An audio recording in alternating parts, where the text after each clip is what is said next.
ये स्क्रीन दिख रही है सभी को? एक बार कोई भी बच्चा माइक ऑन करके जवाब दो। Yes sir.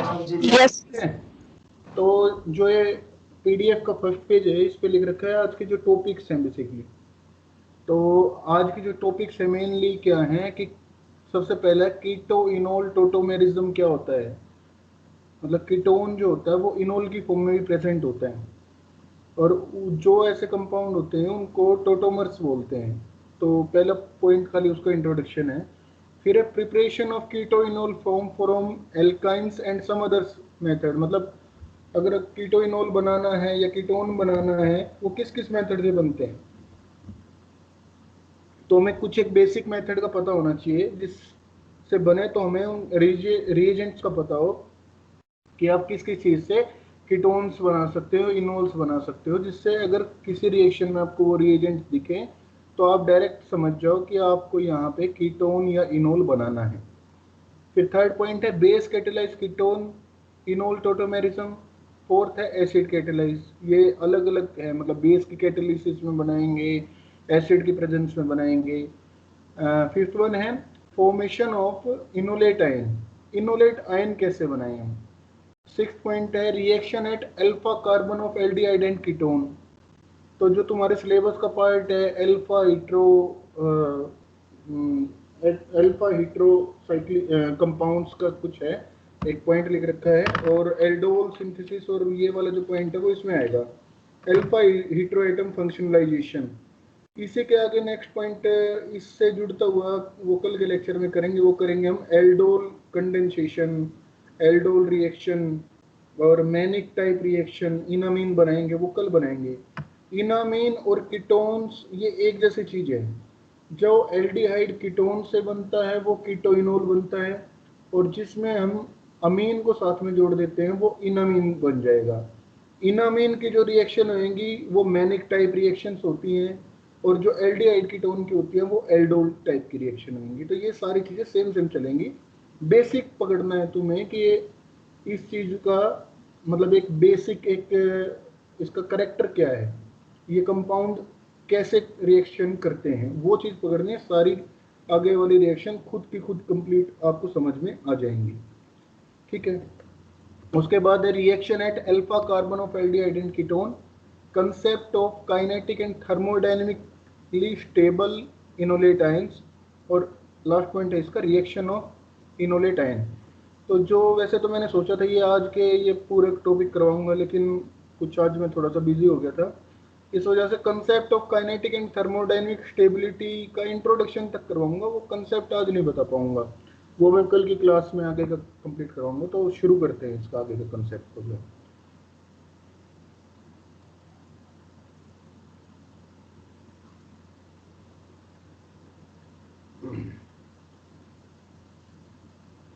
ये सही से दिख रहा है, ये थोड़ा बड़ा करूं?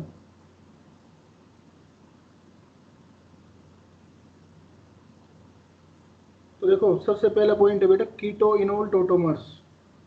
सबको आवाज आ रही है ना मेरी ढंग से? बता देना कोई प्रॉब्लम हो बच्चों। सही आ रही है सर। ठीक है बच्चे, तो सबसे पहला पॉइंट है कीटो इनोल टोटोमर्स। तो जैसे आप स्क्रीन पे देख पा रहे हैं, सबसे पहले हमने एक कीटो टोटोमर बनाया है जो लेफ्ट साइड में है, कीटोन है बेसिकली। दूसरा इनोल बनाया है। इनोल कहाँ से आया वर्ड? एक तो इन है क्योंकि डबल बॉन्ड है जैसे एल्कीन के अंदर होता है, एक एल्कोहलिक ग्रुप साथ में जुड़ा हुआ है जो OH के कारण से है, उसके कारण ओल आया, तो इन प्लस में ओल, ये इनोल फॉर्म बना। इन दोनों कंपाउंड में क्या होता है, जो कीटोन्स होता है वो एग्जिट्स इन इक्विलिब्रियम करता है with its enol tautomer.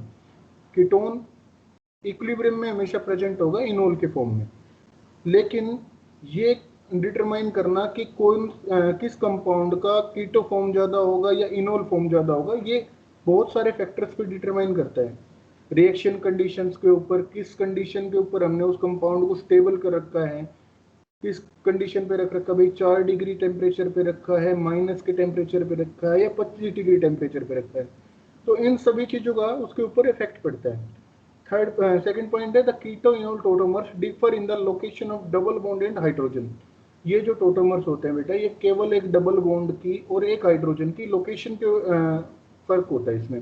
Example के लिए अगर आप देखो तो आप देख सकते हो यहाँ जो डबल बॉन्ड था, ये डबल बॉन्ड बेसिकली शिफ्ट हुआ है, और एक ये वाला जो मेरे पास हाइड्रोजन है, ये हाइड्रोजन मेरे पास शिफ्ट हुआ है। ठीक है, तो केवल इनमें डिफरेंस किस चीज का है, एक डबल बॉन्ड का और एक लोकेशन डबल बॉन्ड की और एक हाइड्रोजन की। ठीक है बच्चों, अब नेक्स्ट है, for most ketones the enol tautomer is much less stable then the ketone tautomer. ये क्या बताना चाह रहे हैं यहाँ से कि मैक्सिमम कीटोन्स के जो कंपाउंड होते हैं, इनोलिक फॉर्म जो होती है वो कम लाई करती है as compare to keto tautomer. लेकिन ये किस चीज का, मैक्सिमम कीटोन्स का, ये नहीं कि सभी कीटोन्स के लिए ऐसे होते हैं। कुछ एक एक्सेप्शन ऐसे आते हैं जहाँ कीटोन फॉर्म भी स्टेबल कर जाती है। अब इसके हमने कुछ एग्जाम्पल दिखाए। एग्जाम्पल पहला है एसीटोन इन एक्वस सॉल्यूशन। जो एसीटोन आप नेल पॉलिश रिमूवर जो आप यूज करते हो, वो क्या होता है, एसीटोन होता है एक्वस सॉल्यूशन के अंदर। वो मैक्सिमम किस फॉर्म में लाई करता है, कीटो फॉर्म में लाई करता है। एग्जाम्पल आपको नीचे दिखा रखा है रिएक्शन के थ्रू। इक्विलिब्रियम की एरो आप देख रहे होगे, तो जो नीचे वाली एरो है कीटो फॉर्म की तरफ, जो बैक साइड एरो आ रही है वो बड़ी है, इसका मतलब मैक्सिमम इस तरफ लाई कर रहा है। कितने परसेंट लाई करता है, 99.9% से ज्यादा। और इनोल फॉर्म कितने प्रेजेंट करती है इसकी, 0.1% केवल। तो मतलब मैक्सिमम ये खाली कीटोनिक फॉर्म में ही प्रेजेंट करता है एसीटोन। दूसरा इसका एग्जांपल हमने लिया aqueous solution of beta diketone. और बीटा डाइकीटोन क्या होता है, कंपाउंड होता है सिंपली। बीटा डाइकीटोन कैसे है, यहाँ पे इस एक कीटोन से अल्फा और ये साथ में है दूसरा बीटा पोजीशन पे, ये दोनों आपस में कैसे हैं, बीटा पोजीशन के ऊपर दूसरा कीटोनिक ग्रुप है, इसलिए इसका जनरल नेम जो है, कॉमन नेम है, बीटा डाइकीटोन है। यहाँ अगर आप देखना चाहो तो बच्चों क्या है कि यहाँ पे 85% मेरे पास जो है वो कैसा है, कीटोनिक फॉर्म लाई कर रही है, और 15% जो है इनोलिक फॉर्म लाई कर रही है। अभी भी कीटोनिक फॉर्म ही ज्यादा है, लेकिन जो ऊपर 0.1% थी, यहाँ 15% होगी। इसका रीजन क्या है, बिकॉज ये डाइकीटोन फॉर्म हो रहा है, इसमें हाइड्रोजन बॉन्डिंग के कारण एक इमेजिनरी 6 मेंबर रिंग फॉलो हो रही है। 1 2 3 4 5 6, ये 6 मेंबर की जो मेरी रिंग फॉर्म हो रही है, ये किसको कुछ ना कुछ स्टेबिलिटी प्रोवाइड कर रही है, और इंट्रामोलिकुलर हाइड्रोजन बॉन्डिंग कर रहा है। ये इंट्रामोलिकुलर कैसे किया कि ये वाला जो मेरे पास एक सी डबल बॉन्ड ओ था, इसने इनोलिक फॉर्म बनाई, इसने यहाँ से इनोल बनाया, तो ओ एच यहाँ पे बन गया। ओ एच ने इस ऑक्सीजन के साथ में हाइड्रोजन बॉन्ड अपना बनाने की कोशिश की, और हाइड्रोजन बॉन्ड बनाने से 6 मेंबर की रिंग बन रही है, तो वो स्टेबल होती है। इस वजह से यहाँ से ये इनोलिक फॉर्म का कंटेंट ज़्यादा हो गया, लेकिन ये कीटोन से ज़्यादा हो, ये ऐसा नहीं है। फिर उसके बाद हम नेक्स्ट पॉइंट पे आए कि जो फिनोल होते हैं वो एक्सेप्शन है यहाँ पे, where enol tautomers is more stable than its ketotautomer, because the enol tautomer is aromatic but the ketotautomer is not। क्या समझ में आया यहाँ से, अगले पेज में स्ट्रक्चर है उससे और अच्छा समझ में आएगा कि फिनोल यहाँ पे एक्सेप्शन है, जहाँ इनोल फॉर्म ज़्यादा स्टेबल होती है as compare to keto form. क्योंकि इनोल फॉर्म जो होती है उसके अंदर, रिंग के अंदर 6 इलेक्ट्रॉन आ जाते हैं, एरोमेटिसिटी गेन कर लेता है, स्टेबिलिटी बहुत ज़्यादा गेन कर लेता है। जबकि में अगर कीटो फॉर्म में अगर हम जाएं तो रिंग के अंदर 4 ही इलेक्ट्रॉन प्रेजेंट होते हैं, 2 इलेक्ट्रॉन रिंग के बाहर है, एरोमेटिसिटी लूज कर देता है। डीलोकलाइजेशन ऑफ इलेक्ट्रॉन 6 इलेक्ट्रॉन्स में फिर भी है, लेकिन एरोमेटिक करेक्टर नहीं है, रिंग के अंदर स्टेबिलिटी नहीं है, इसलिए वो कम हमारे पास में स्टेबल है। इसका एग्जांपल देखते हैं।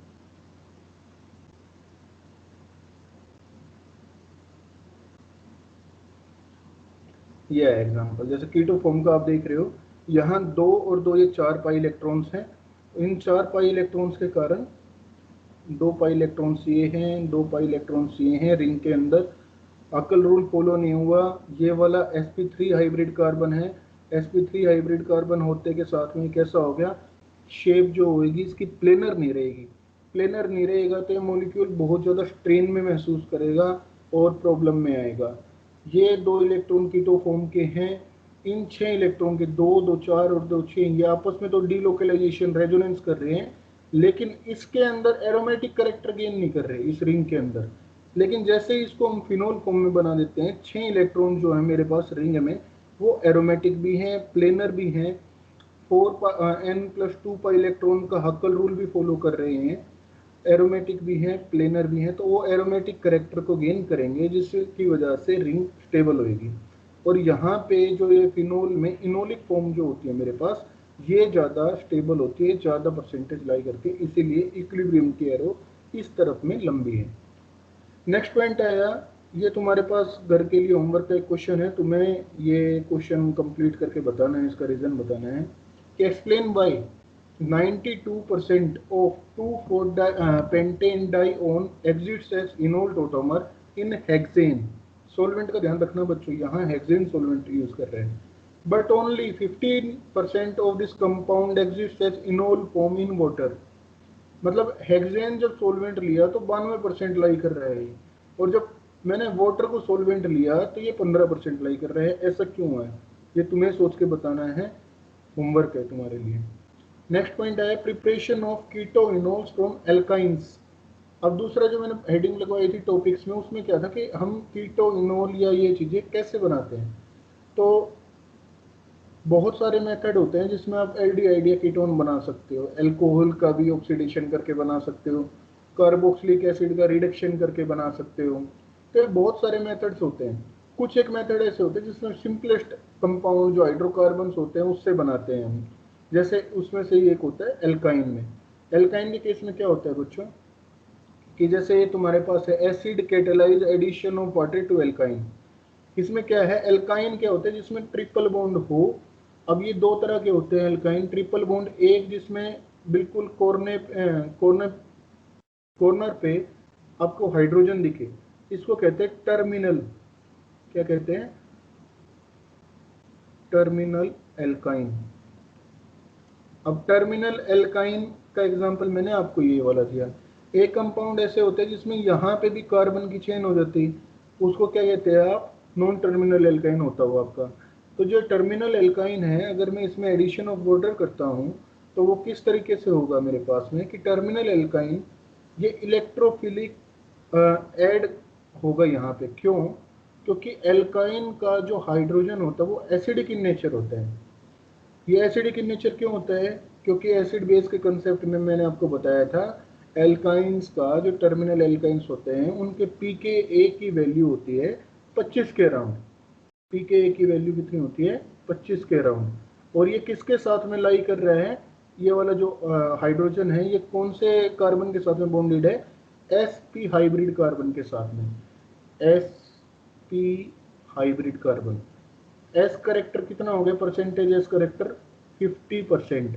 जितना ज़्यादा परसेंटेज एस करेक्टर होगा उतना ही ज़्यादा इलेक्ट्रोनेगेटिव एटम हो जाएगा वो। तो कार्बन इसका इलेक्ट्रोनेगेटिव ज़्यादा है, जितना ज़्यादा इलेक्ट्रोनेगेटिव कार्बन होगा वो उतना ही बॉन्ड पेयर को अपने पास खींचेगा, और H पॉजिटिव को लूज करने की उसकी टेंडेंसी उतनी ज़्यादा होगी।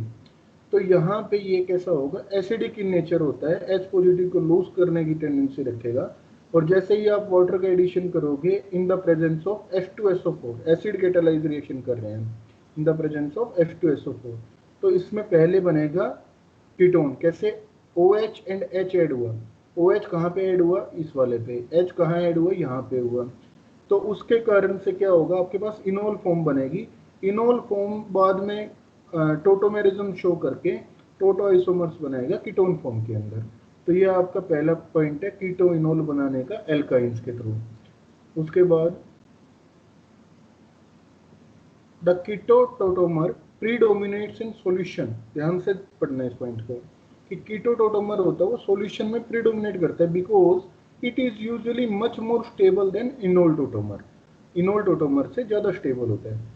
अभी ऐसा ही एक और मेथड जिसको हम बना सकते हैं एल्काइन से, वो होता है addition of boranes to an alkynes. इसका मतलब एडिशन करना बोरेन्स का एल्काइंस के ऊपर।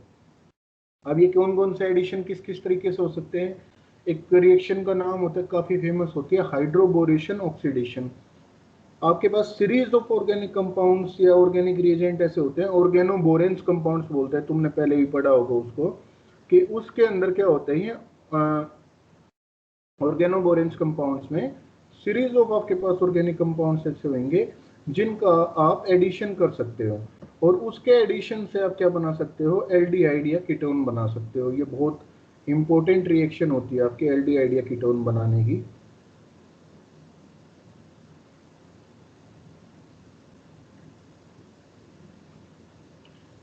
अब जैसे इस रिएक्शन में हम देख रहे हैं ये टर्मिनल नहीं है, नॉन टर्मिनल एल्काइन है। इसमें हम एडिशन कर रहे हैं R2BH का। बोरेन्स क्या होते हैं, B2H6 भी यूज कर सकते थे। B2H6 का बहुत सिंपल एक नेट में क्वेश्चन आता है कि B2H6 में किस तरह के बॉन्ड होते हैं, तो उसमें 2 बनाना बॉन्ड होते हैं, 3 सेंटर 2 इलेक्ट्रॉन बॉन्ड। तो उसका स्ट्रक्चर जो है वो आप बना के दिखाना जरूर मुझे, होमवर्क के लिए है ये, कि B2H6 का स्ट्रक्चर कैसा होता है। अब इसका एडिशन हमने करा है I2BH का in the presence of THF।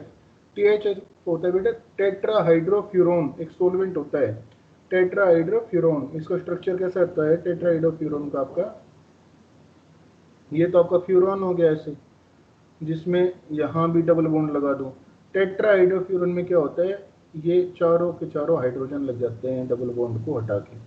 तो ये आपका एक काफ़ी अच्छा सोलवेंट होता है जो आप यूज़ करते हो ऑर्गेनिक केमिस्ट्री के अंदर। जैसे ही हम इसका एडिशन करेंगे तो क्या होगा, इसका एडिशन से मेरे पास न्यूक्लियोफिलिक एक मेरे पास इलेक्ट्रोफाइल का ऐड होगा, एक मेरे पास न्यूक्लियोफाइल का ऐड होगा।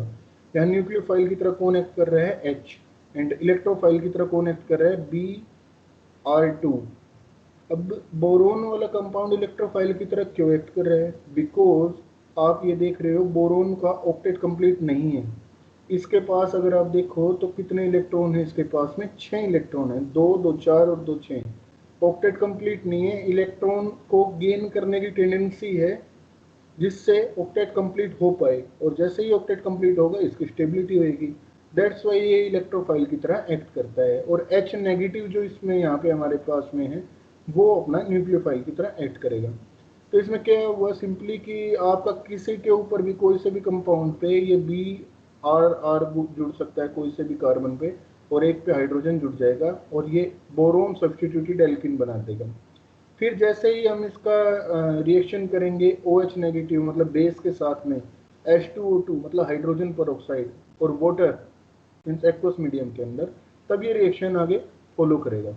अब ये रिएक्शन कैसे फॉलो होएगी वो हम नेक्स्ट पेज पे देखते हैं। कि जैसे ही जो ये बोरोन सब्स्टिट्यूटेड कंपाउंड था BRR, ये वाला, ये जो आप यहाँ देख रहे हैं, इसको OH नेगेटिव रिप्लेस कर देगा न्यूक्लियोफिलिक सब्स्टिट्यूशन की तरह से ही, और OH नेगेटिव आ जाएगा। क्या बनाया इसने, इनोल बनाया। इनोल बाद में सब्स्टिट्यूट होके टोटोमर होके और कीटोन बना देगा। यहाँ हमने कुछ एक पॉइंट लिख रखे हैं जिसको हम कह रहे हैं नोट के अंदर है। वो क्या पॉइंट है कि a carbonyl compound will be the product of hydroboration oxidation only if, बहुत ध्यान से देखने की बात है, only if हमने लिख दिया a second molecule of BH3 or I2BH does not add to the pi bond of the boron substituted alkene। क्या समझ में आई कि हमें केवल एक मॉलिक्यूल को ऐड करना है, उसके पास वहाँ पे बोरोन सब्स्टिट्यूटेड एल्कीन जो हमने पिछले पेज पे दिखाया, वहाँ एक डबल बॉन्ड और प्रेजेंट था, वो एल्कीन की फॉर्म में था। उसकी अभी भी टेंडेंसी थी कि वो वहाँ पे एक मॉलिक्यूल और R2BH का ऐड कर पाए, लेकिन हमने क्या करना है, वो रिएजेंट अमाउंट में ही इतना लेना है कि खाली वो उसके कंपेरिजन में एक के ही ऊपर कर पाए, सेकंड मॉलिक्यूल को कर ही ना पाए। सेकंड मॉलिक्यूल को कर देंगे तो वो एल्काइन काट के और वो एल्कोहल में कन्वर्ट हो जाएगा सिंपली। तो ये वाला एक पॉइंट बहुत ज़्यादा ध्यान रखने का है कि हमने कितना अमाउंट ले रखा है उसका। तो जो भी नेट के पेपर में रिएक्शंस ऐसे देखोगे वहाँ क्या होगा, एक मोलर इक्विवेलेंट लिखा होता है कि पहले रिएजेंट जो आपका रिएक्टेंट है उसका लिखा मान लो 1 मोलर इक्विवेलेंट, और फिर ये जो बोरोन का लिया इसका लिख दिया 0.5 मोलर इक्विवेलेंट या 1 मोलर इक्विवेलेंट।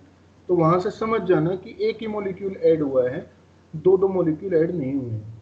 तो वहां से ये पता लग जाएगा हमें कि ये रिएक्शन हमारी एल्डिहाइड या कीटोन बनाएगी, एल्कोहल्स में बनाएगी। दूसरा पॉइंट जो यहाँ से देखने का है वो है कि boron is an electrophile because of its incomplete octet. ये बात हमने पता है भाई, बोरोन इलेक्ट्रोफाइल है क्योंकि इसका ऑक्टेट इनकम्प्लीट है। When it reacts with the terminal alkyne, ये रिपीट हो गया वर्ड विद टर्मिनल का, है ना। When it reacts with the terminal alkyne it like other electrophiles add preferentially to the left substituted sp carbon, the one bonded to the hydrogen।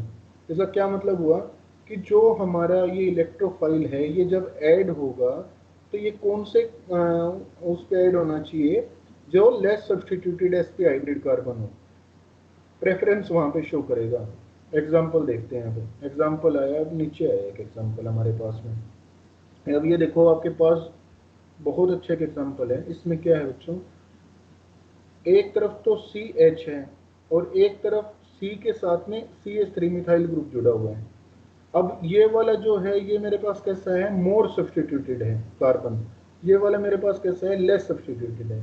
जैसे ही मैं इसकी reaction R2BH के साथ में करूंगा तो मेरे पास जो बोरोन है वो इस कार्बन के ऊपर ऐड होगा, और वो बोरोन यहाँ पे इस हिसाब से ऐड होगा, B R और R, और यहाँ पे मेरे पास एक हाइड्रोजन ऐड होगा और ये डबल बॉन्ड बन जाएगा।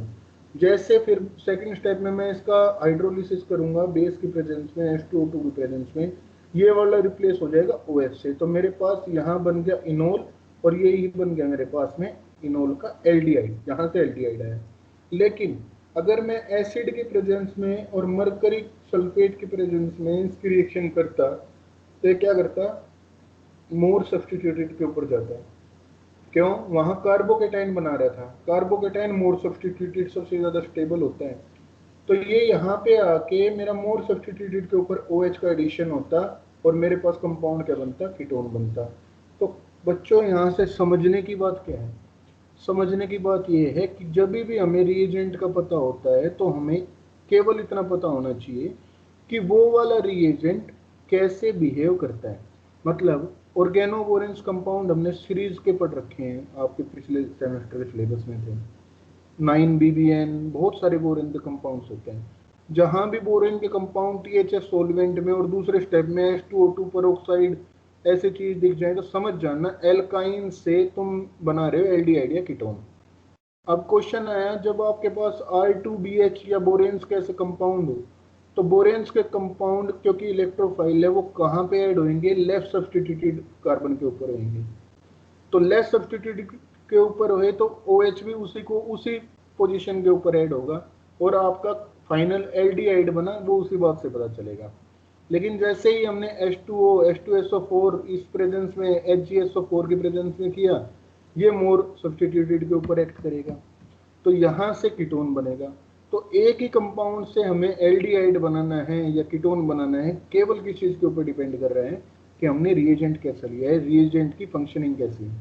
ऑर्गेनिक केमिस्ट्री का केवल इतना ही फंडा है कि हमें ये पता होना चाहिए कि कंपाउंड का बिहेवियर कैसा होता है, जो रिएजेंट होता है उसका बिहेवियर वो कैसे एक्ट करेगा। चाहे जो सा भी रिएजेंट तुम पढ़ो ना, अपनी लाइन में, अपनी लैंग्वेज में, हिंदी में, इंग्लिश में, हरियाणवी में, पंजाबी में, अपनी लैंग्वेज में उस चीज को लिख के अपना एक नोट्स बनाना शुरू कर दो, 2-4 पेज, ज्यादा नहीं। रिएजेंट का नाम लिखा, उसका काम लिखा, नाम काम, कैसे तो बिहेव करेगा, उसका काम क्या होता है। ऑक्सीडेशन के रिएजेंट बहुत सारे होते हैं, ओस्मियम टेट्राऑक्साइड होता है, PCl5 होता है। तो कौन कौन से ऑक्सीडेशन के रिएजेंट क्या क्या काम करते हैं, KMnO4 ऑक्सीडाइजिंग एजेंट होता है, K2Cr2O7 होता है। यही सारे के सारे आपके ऑर्गेनिक रिएक्शंस में दिखेंगे, नेट के पेपर में सारी यही चीजें दिखेंगी। लेकिन उसका काम पता हो ना, 1 सेकंड में उस कार्बन को देख के और उस एटम को देख के आप काम कर लोगे। तो चलो उसके बाद नेक्स्ट टॉपिक करते हैं। नेक्स्ट है formation of an enolate ion या फॉर्मिंग एन इनोलेट आयन। अब इनोलेट आयन, यहाँ से बात आई कि इनोलेट आयन कैसे बनेगा, तो हमने यहाँ पे बात लिखी, the amount of carbonyl compound. ये सबसे इंपॉर्टेंट है इस तुम्हारे चैप्टर का जो यूनिट है, इनोलेट आयन, इसको पकड़ना सीख के कहीं कोई मात नहीं खाओगे, बहुत इजीली सारी चीजें आएंगी। और सारी चीजें चलेंगी कैसे, जो जो हमने पीछे पढ़ा है। pKa के ऊपर, मतलब एसिड कौन सा बनेगा, स्ट्रोंगर एसिड बनेगा, वीकर एसिड बनेगा, काइनेटिकली स्टेबल कौन सा होगा, थर्मोडायनेमिक स्टेबल कौन सा होगा, सब बेसिक है, बिल्कुल इजी।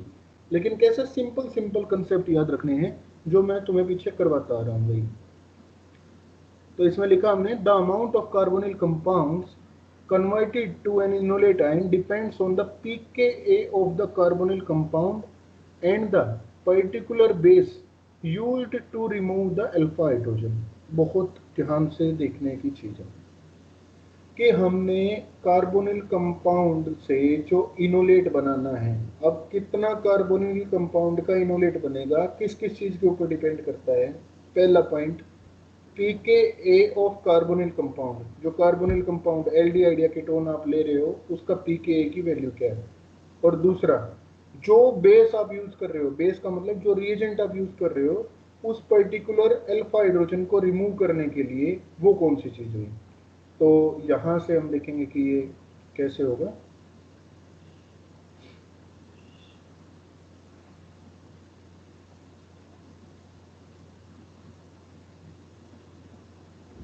एक बहुत ही अच्छा एग्जांपल दे रखा है यहाँ पे बच्चों। पहला एग्जांपल दिया जिसमें हमने एक साइक्लोहेक्सेनोन कंपाउंड लिया, ये एक हमारा कार्बोनिल कंपाउंड हो गया, इसकी हमने रिएक्शन की OH नेगेटिव, मतलब KOH के साथ कर दी, NaOH के साथ कर दी, इस टाइप के बेस लिए। जैसे ही इसकी रिएक्शन की तो इसकी रिएक्शन से इनोलेट बना। इनोलेट कैसा बना भाई, अल्फा हाइड्रोजन को रिमूव करेंगे यहां से, बना के दिखा देता हूँ। इसका अल्फा हाइड्रोजन कौन सा होगा, ये कार्बोनिल कंपाउंड का कार्बन है, ये अल्फा पोजीशन है, ये अल्फा पोजीशन है, दोनों अल्फा पोजीशन है। दोनों में से किसी भी अल्फा पोजीशन पे से एक हाइड्रोजन का रिमूवल हो सकता है। जैसे वो H पॉजिटिव रिमूव होगा, बेस ने क्या लेना है, बेस ने H पॉजिटिव लेना है, बेस H पॉजिटिव यहां से निकालेगा, क्योंकि ये वाले अल्फा हाइड्रोजन कैसे थे, एसिडिक इन नेचर थे। जैसे ही इसने अल्फा हाइड्रोजन को रिमूव किया, यहाँ पे इसकी इलेक्ट्रॉन पेयर आएगी, इलेक्ट्रॉन पेयर आने के बाद नेगेटिव चार्ज आ गया। H पॉजिटिव को कौन ले गया, OH नेगेटिव, उसने H पॉजिटिव के साथ में क्या बनाया, लेके H positive plus OH negative, दोनों ने वाटर बना दिया हमारे पास। चलो भाई बहुत अच्छी बात है। और ये वाला जो आपके पास था, इसने क्या किया, इस पेयर को यहाँ पे प्रोसीड कर दिया और ये लोन पेयर को यहाँ पे बना दिया, ये इनोलिक फॉर्म बना दी। कैसी फॉर्म, इनोलिक। और इनोलिक फॉर्म के साथ इस चीज को क्या बोलते हैं, इस चीज को कहते हैं बच्चों इनोलेट आयन, इनोलेट आयन। अब बात जो हमने ऊपर लिखी थी उसको यहाँ से पढ़ना है। pKa वैल्यू जो हम कंपाउंड ले रहे हैं उसका कितना है, 17। जो हमारे पास यहाँ कंपाउंड बन रहा है बेस के साथ में, उसका pK वैल्यू कितना है, 15.7। इसके कारण से क्या हो रहा है, जो इनोलेट का कन्वर्जन है इस बेस के कारण 0.1% ही बन रहा है। चलो दूसरा कंपाउंड क्या लिया, LDA। LDA क्या होता है, लिथियम, क्या होता है भाई LD, बताओ।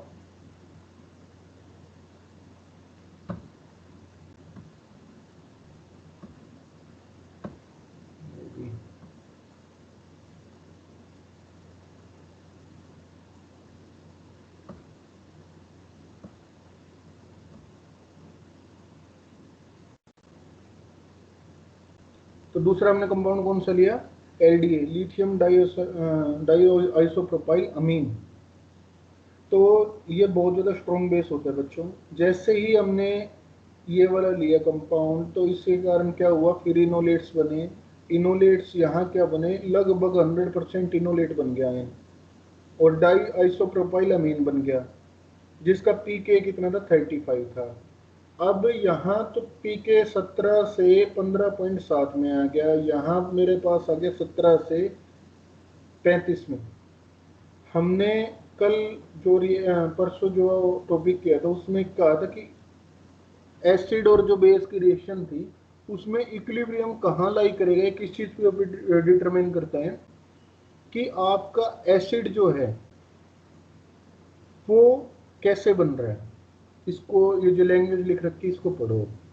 व्हेन हाइड्रोक्साइड आयन और an alkoxide ion is used to remove the alpha hydrogen from cyclohexane, only a small amount of the carbonyl compound is converted to enolate ion because the product acid, यहाँ पे bracket में लिख दिया product acid क्या बना था H2O, is the stronger acid than the reactant।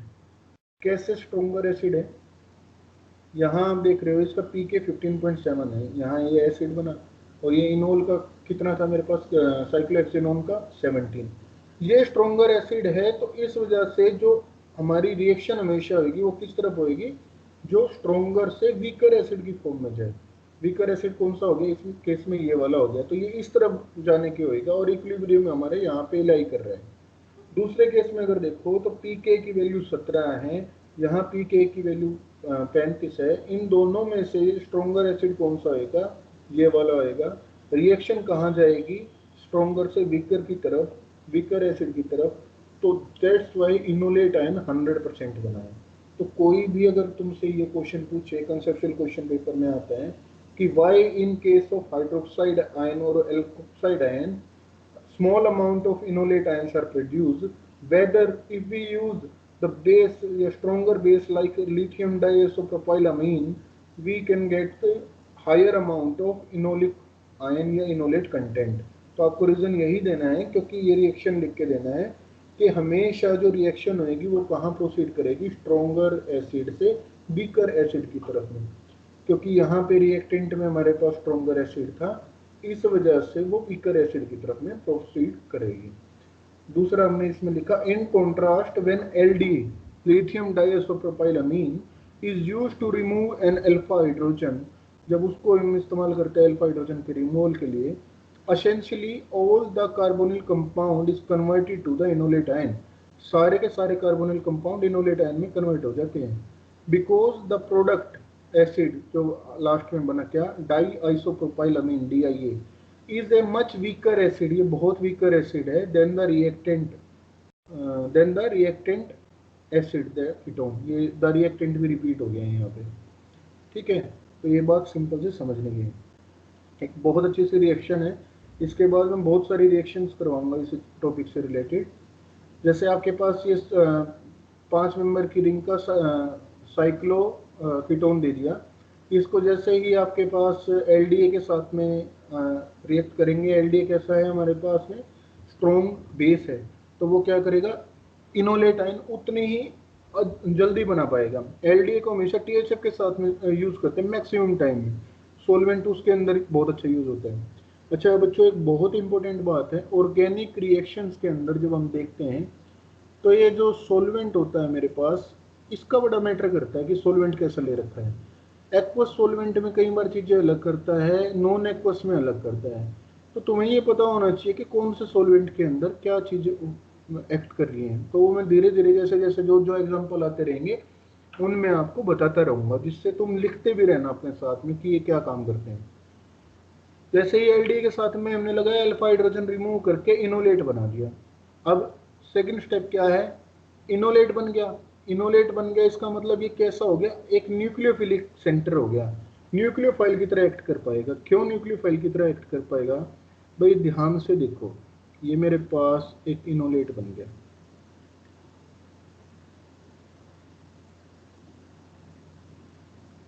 अगर मैं इसको सिंपली देखूं तो मेरे पास जो ये वाला डबल बॉन्ड है ये यहाँ आ सकता है, और इसकी लोन पेयर जो थी या H पॉजिटिव रिमूव करने के बाद ये नेगेटिव चार्ज जो था ये यहाँ आके कीटोनिक फॉर्म दोबारा स्टेबल कर सकता है।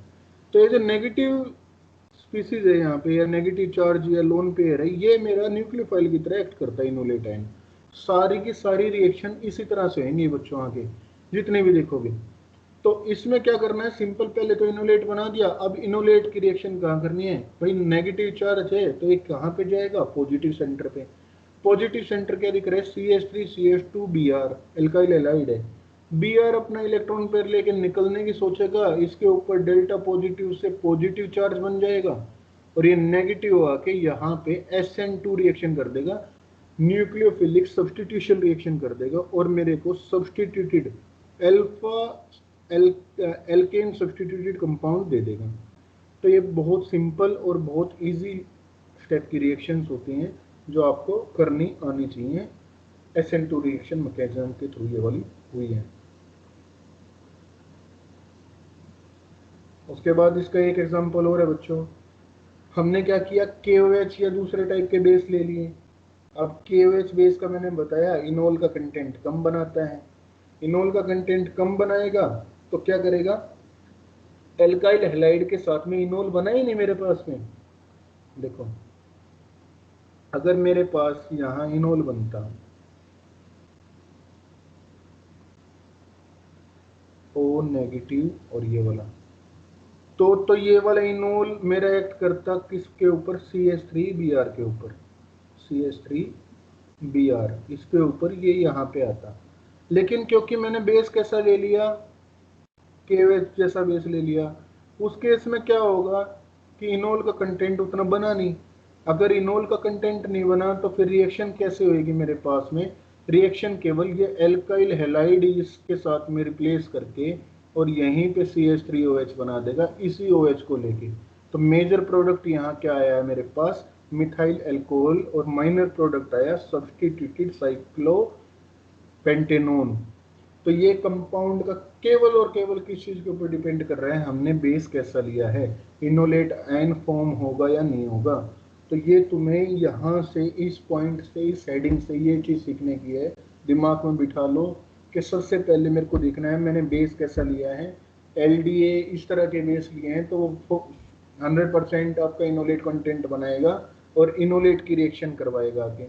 या मैंने KOH या इस तरह के कोई भी RO नेगेटिव, मतलब आप ऐसे भी बेस ले सकते हो ना, CH3OH या CH3ONA, इस तरह के भी बेस ले सकते हो, एल्कोक्साइड जो बेसिस कहते हैं। उस केस में भी सेम यही वाली रिएक्शन होगी जो आप यहाँ पे देख रहे हो। तो ये चीजें यहाँ से हमें सीखने की हैं।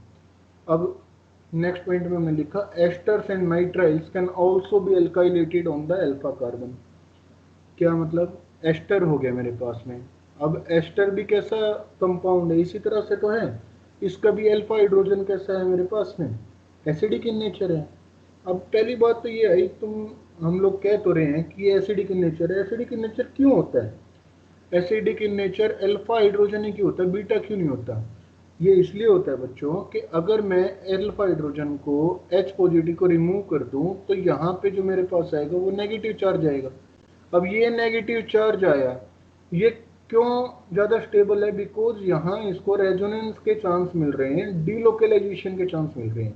अब ये नेगेटिव चार्ज 1, 2 और 3, ये 3 एटम्स के ऊपर आराम से डीलोकलाइज कर सकते हैं, इस वजह से स्टेबिलिटी होती है। That's why only carbonyl compounds के या जिसके अंदर C डबल बॉन्ड O ऐसे ग्रुप्स हो, एस्टर्स हो, उन केस में क्या होता है मेरे पास अल्फा हाइड्रोजन एसिडिक होते हैं। बिकॉज अगर H पॉजिटिव निकालता हूँ तो वो नेगेटिव चार्ज जो है वो मैक्सिमम मेरा डीलोकलाइज हो जाता है, स्टेबिलिटी प्रोवाइड करता है कुछ ना कुछ, एज कंपेयर टू जिसके अंदर एकदम से ना हो पाए, वो नेगेटिव चार्ज को डीलोकलाइज ना कर पाए। तो एस्टर्स के केस में भी अगर हम देखेंगे, एस्टर्स के केस में भी अल्फा हाइड्रोजन डीलोकलाइज था, LDA ने इसको फटाफट निकाल के इनोलेट बनाया और CH3I के साथ में फिर इसने न्यूक्लियोफिलिक सब्स्टिट्यूशन रिएक्शन करके CH3 का एडिशन अल्फा पोजीशन पे कर दिया। दूसरा केस नाइट्राइल्स का है। नाइट्राइल्स के केस में भी हमारे पास सिमिलर टाइप की रिएक्शन होती है।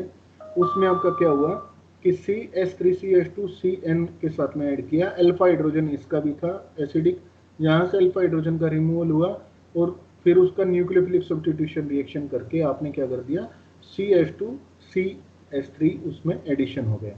ये बहुत इंपॉर्टेंट पॉइंट है बच्चों सीखने का। उसके बाद एल्काइलेटिंग अनसिमेट्रिकल कीटोन्स।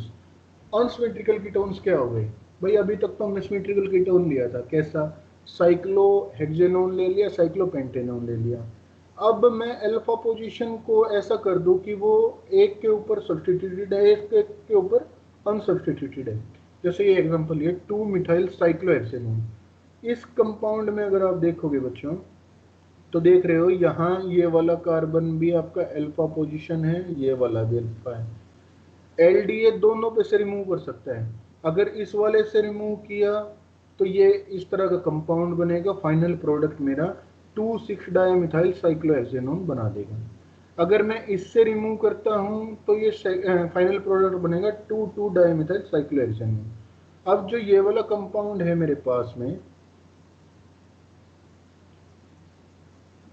ये वाला जो आप कंपाउंड देख रहे हो, ये कैसा है? मेरे पास काइनेटिकली कंट्रोल्ड प्रोडक्ट है। और ये वाला आप जो देख रहे हो ये कैसा है? थर्मोडायनेमिकली कंट्रोल्ड प्रोडक्ट है। देख लो, दोनों एलडीए के साथ में कर रहे हो, काइनेटिकली कंट्रोल्ड भी बन सकता है और थर्मोडायनेमिकली कंट्रोल्ड बन सकता है। दोनों के केस में प्रोडक्ट कितना ज्यादा चेंज हो गया। एक में तो बिल्कुल अलग अलग एटम्स के ऊपर सब्स्टिट्यूशन है और एक में एक ही कार्बन के ऊपर दोनों सब्स्टिट्यूशन है। लेकिन ये कैसे पता चले कि कौन सी केस में कैसा कंपाउंड मेरे पास मेजर बनेगा या माइनर बनेगा? नेट में यही क्वेश्चन आते हैं तुम्हारे, कौन सा मेजर होगा, कौन सा माइनर होगा, कौन सा काइनेटिकली कंट्रोल्ड होगा, कौन सा थर्मोडायनेमिकली कंट्रोल्ड होगा। इसका आंसर सिंपल एक है कि the relative amount of two products depend on reaction condition. अब ये रिएक्शन कंडीशंस कैसी होती हैं, ये मैं कल के लेक्चर में तुम्हें डिस्कस करके बताऊंगा कि कौन कौन सी रिएक्शन कंडीशन के ऊपर दोनों का अमाउंट डिटरमाइन कर रहे हैं। बेसिकली होता क्या है कि काइनेटिकली कंट्रोल्ड में क्या होता है? काइनेटिक्स का मतलब ये होता है बच्चों कि आप खाली ये देख रहे हो रिएक्शन कितनी जल्दी हो जाए। थर्मोडायनेमिकली कंट्रोल्ड में क्या होता है भाई, आपको ये नहीं देखना कितनी जल्दी हो जाए, आपको ये देखना है कि फाइनल जो प्रोडक्ट आया ना, चाहे बेशक टाइम लेके बनाए, लेकिन फाइनल जो प्रोडक्ट आए वो इतना स्टेबल बने आपका कि वो पहले वाले से ज़्यादा स्टेबल बन जाए। वो थर्मोडायनेमिकली कंट्रोल्ड होता है। काइनेटिकली कंट्रोल्ड में हम केवल इतना देखते हैं भाई जितनी जल्दी रिएक्शन हो जाए, दैट्स इट। जैसे आप लोग पढ़ाई के लिए भी अगर देखो, कुछ बच्चे ऐसे होंगे जो चाहेंगे कि भाई जो पेपर में आए पढ़ें, नक्की करें, दैट्स इट। कुछ बच्चे ऐसे होंगे जो यूँ चाहेंगे कि भाई थोड़ा सा बेसिक कमजोर है तो हम थोड़ी सी एडिशनल मेहनत भी कर लें, जिससे कहीं कल ना कहीं काम भी आ जाएगा। वो कौन से होंगे बच्चे जो ये सोचते हैं मेहनत करने की? वो होते हैं थर्मोडायनेमिकली कंट्रोल्ड। और जो दूसरे वाले होते हैं फटाफट करना, वो कैसे होंगे? Kinetically controlled. तो हम लोगों को स्विच कैसे करना है? काइनेटिकली कंट्रोल्ड से अपने आप को थर्मोडायनेमिकली कंट्रोल्ड प्रोडक्ट बना के स्विच करना है। धीरे धीरे हो जाएंगे। तो आज का लेक्चर इतना ही, और उसके बाद हम कल प्रोसीड करेंगे क्लास। टाइमिंग में कल सुबह ही बता पाऊंगा तुम्हें, और हो जाएगा उसके बाद। अब बताओ भाई बच्चों, किसी को कोई प्रॉब्लम?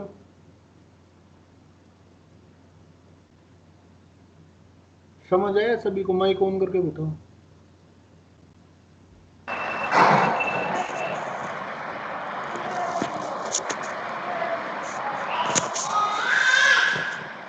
समझ आया बच्चों? Yes sir.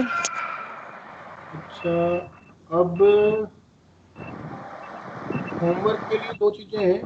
एक तो जो मैंने क्वेश्चन दिया आपको वो है, वो ऊपर पता नोट। दूसरा होमवर्क का ये है कि आपको 5 ऐसे मेथड लिख के बताने हैं जिससे आप एल्डिहाइड या कीटोन बनाओ या इनोल फॉर्म बनाओ। जैसे आज हमने 2 मेथड देखे हैं, कौन कौन से? एल्काइन से कैसे बनाएंगे। एल्काइंस में भी 2 मेथड थे, हाइड्रोबोरेशन ऑक्सीडेशन मेथड था और दूसरा मर्क्यूरिक सल्फेट की प्रेजेंस में था। तो आज आपको ऐसे 5 मेथड बताने हैं मेरे को होमवर्क में करके, जिसमें आप ये बताओगे कि उससे आप एल्डिहाइड कीटोन कौन कौन से अलग अलग कंपाउंड से बना सकते हो। ठीक है बच्चों? एक बार अटेंडेंस बोलो सभी, माइक ऑन कर लो सभी।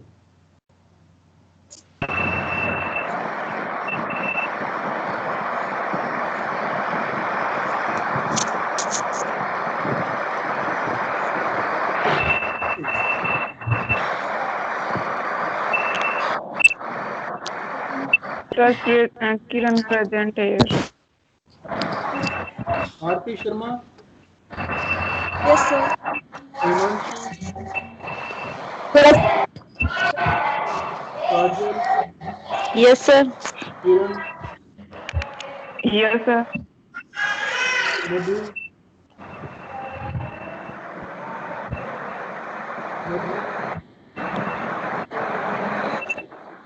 Nishu, yes sir. Parul. Yes sir. ठीक है, तो बच्चों ये एक बार करना और प्लीज साथ साथ तो जो ये लेक्चर नोट्स भेज रहा हूँ इनको कॉपी में नोट्स बनाते रहो साथ साथ लिख के, बहुत काम आएंगे तुम्हारे लिए। अगले टॉपिक और ज़्यादा इंटरेस्टिंग होने वाले हैं। ठीक है बच्चों? Okay sir. ओके बेटा, बाय।